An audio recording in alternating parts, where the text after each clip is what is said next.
सो friends, ESIC का paper कैसा रहा आपका? टाइम मैनेजमेंट का प्रॉब्लम आया, many things I have encountered. So welcome to my YouTube channel guys. My name is Ansh and I am here for the analysis of ESIC paper.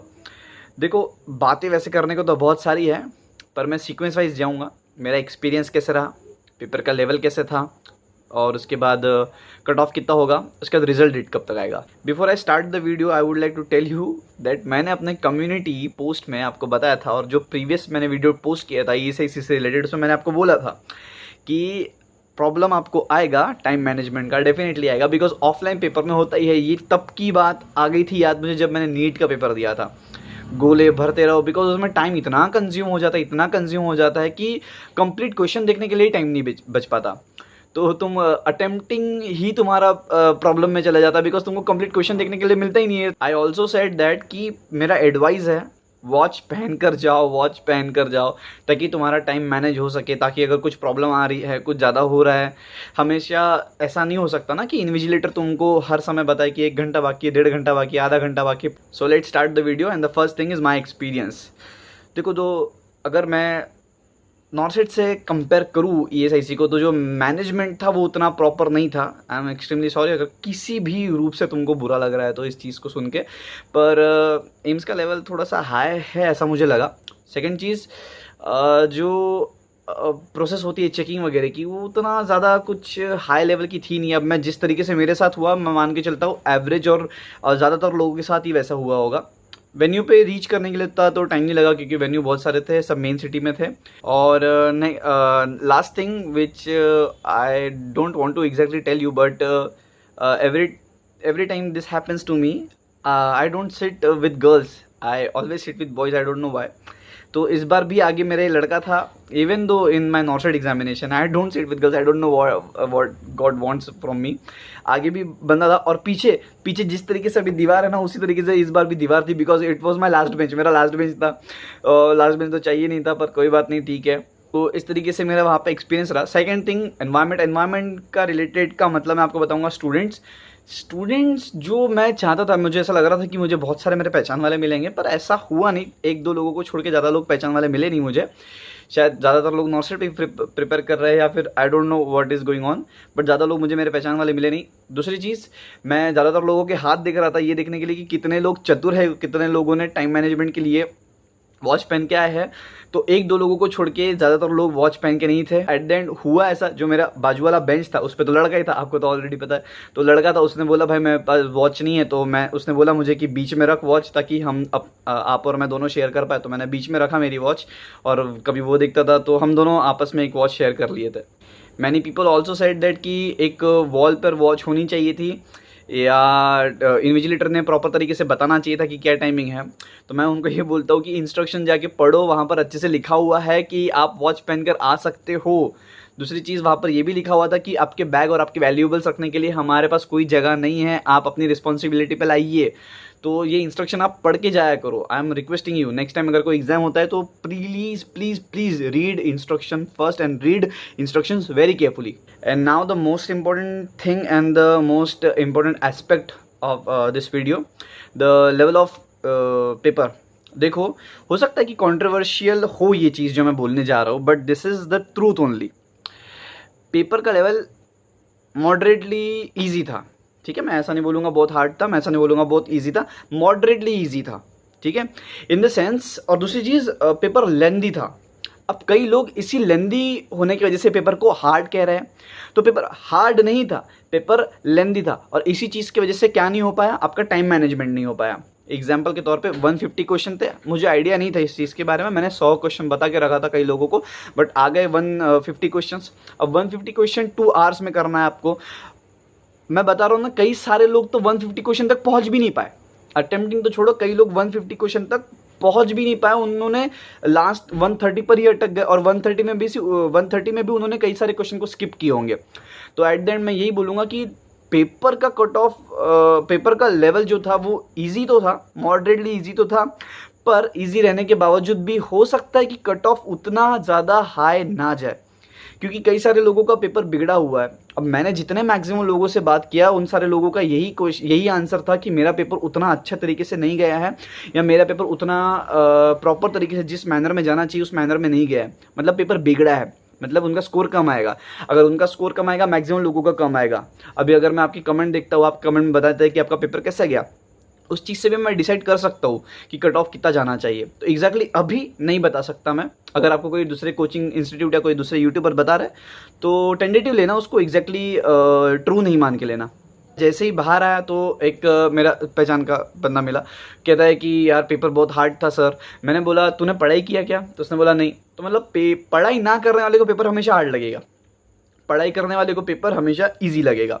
और जिन बंदों ने नॉर्सेट में 1 मार्क्स से रह गया, जो स्टूडेंट लड़का हो या लड़की हो, जिनका 1 मार्क्स से, 1.5 मार्क्स से, हाफ मार्क्स से, पॉइंट से, 2 मार्क्स से रह गया था नॉर्सेट, ये वाला नॉर्सेट आपका 6, ठीक है, उन लोगों को मैं अभी से कॉन्ग्रेचुलेशन बोल देता, क्योंकि अगर तुम्हारा पेपर थोड़ा सा भी अच्छा गया या थोड़ा ठीक ठाक गया या तुम सेटिस्फाइड हो अपने पेपर से, इसका मतलब तुम्हारा ESIC आराम से निकल जाएगा, ठीक है, तुम्हारा सीट कंफर्म, ऑलमोस्ट कंफर्म मान के चलो, क्योंकि तुमने नॉर्सेट में पेपर प्रिपरेशन किए होंगे और वही प्रिपरेशन पूरी काम में। मैंने ज़्यादा पढ़ाई भी नहीं किया था, but I can tell you the paper was moderately easy for me, to be very honest with you guys. ज़्यादा मुझे नहीं आया, मैं 150 क्वेश्चन तक चले गया। अटेम्प्टिंग अगर आपको बताऊँ तो अटेम्प्टिंग बताने से पहले I would like to tell you कि जब मैं वहाँ पे बैठा तो मेरे पास बुक आने के बाद मेरा, हाँ, बुकलेट बहुत सारे लोगों का क्वेश्चन ये था कि आपका बुकलेट सीरीज़ कौन सी थी या नंबर कौन सा था।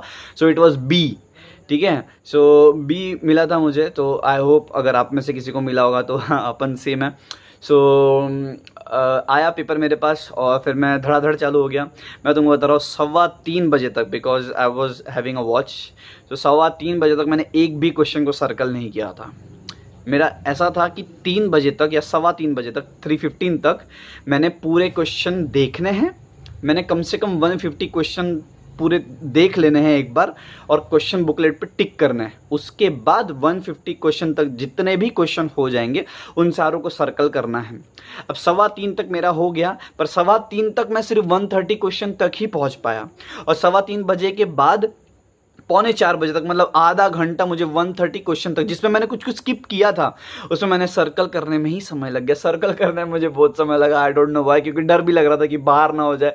एक बार ऐसा भी हुआ कि मैंने एक क्वेश्चन में एक को B कर दिया और उसी को D भी कर दिया। मतलब 32 क्वेश्चन जो था मेरा, उसमें मैंने B भी आंसर किया था और D भी आंसर कर दिया था, क्योंकि वो देखने में थोड़ी सी प्रॉब्लम हो गई थी। मैं 33 को करना चाह रहा था पर 32 को हो गया। तो ऐसे करके 1-2 क्वेश्चन तो मेरे गलत इसीलिए होंगे क्योंकि मैंने प्रॉपर तरीके से सर्कल का मार्क नहीं किया वहाँ पे। एक और मैं ऐसा मान के चलता हूँ ये केवल मेरे साथ ही नहीं हुआ है, बाकी बहुत सारे लोगों के साथ ऐसा हुआ होगा। उसके बाद रहे 130 से लेकर 150 क्वेश्चन, मतलब कि 20 क्वेश्चन। तो इन 20 क्वेश्चंस के लिए मेरे पास सिर्फ समय था 3:45 से 4, यानी कि 3:45 to 4। तो मेरे पास 15 मिनट्स थे। अब इन 15 मिनट्स में मुझे 20 क्वेश्चंस पूरे तरीके से करने थे। उनमें से भी मैंने कुछ स्किप किया और तब मैंने क्वेश्चन पेपर पहले नहीं देखा, तब मैंने जैसे क्वेश्चन का आंसर आ रहा है और सर्कल करते गया। ये जो स्ट्रैटेजी थी ये एक्चुअली बनी हुई नहीं थी ऑलरेडी मेरे पास, नहीं तो मैंने आपके साथ भी शेयर किया होता। एक्चुअली ये स्ट्रैटेजी वहाँ पर, मेरी स्ट्रैटेजी कुछ और थी, पर वहाँ पर जाकर चेंज हुई, बिकॉज क्वेश्चन वहाँ पे OMR शीट में मुझे 160-170 दिख रहे थे, तो मुझे लगा 160-170, तो मैंने अपना चेंज किया स्ट्रैटेजी। लेकिन जब क्वेश्चन मेरे पास आए तो वहाँ पर लिखा होता कि इसमें 150 क्वेश्चन है, तो तब मेरी स्ट्रैटेजी पूरी तरीके से चेंज हो गई। तो पूरा फ्लक्चुएशन वाला काम था ESIC का पेपर में। बहुत सारी प्रॉब्लम्स आई, और अगेन मुझे प्रॉब्लम आई, तुमको भी प्रॉब्लम आई होगी, तो बहुत सारे लोगों को भी प्रॉब्लम आई होगी। तो ऐसा नहीं है कि तुम अकेले ही हो जो प्रॉब्लम के साथ सफ़र कर रहे हो, ठीक है, सारे ही लोग सफ़र कर रहे हैं। तो ऐसा अकेले घुटन में मत रहो, डिप्रेशन में मत रहो, be happy, laugh, at least smile, if you can not laugh at least smile. ऐसे अब एग्जैक्टली मेरा अटेम्प्टिंग मैंने देखा नहीं, क्योंकि मैं डायरेक्टली ये वीडियो बना रहा हूँ और अभी तो शाम के 6 हो रहे हैं, पर वीडियो अपलोड करते करते कम से कम 1:30 बज सकता है, रात के 12 या 1 बज सकता है। So try to cooperate guys, क्योंकि मैं अकेला ही होता हूँ तो सब कुछ चीज़ें अकेली करनी पड़ती है। तो I hope you will understand. मेरा मान के चलिए शायद तक 120 अटेम्प्टिंग हुई होगी मेरी, आई डोंट एग्जैक्टली नो। हाँ, अगर आप इससे ज़्यादा बोल रहे हो तो हाँ, शायद ऊपर नीचे पकड़ के चलो, मतलब 115 से लेकर 125 क्वेश्चन के बीच में मेरी अटेम्प्टिंग रही होगी। अब एवरेज तौर पे 120 क्वेश्चन अटेम्प्टिंग मान के चलते हैं। The thing which I can tell you is answer की।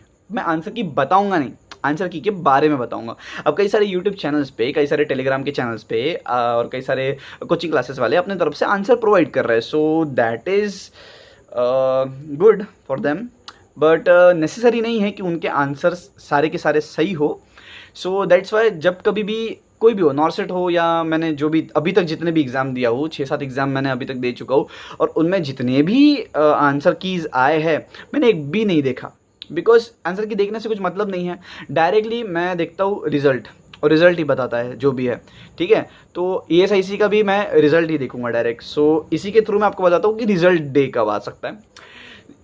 रिजल्ट डे कब आता है ये एग्जैक्टली कोई नहीं बता सकता, I am sorry for that.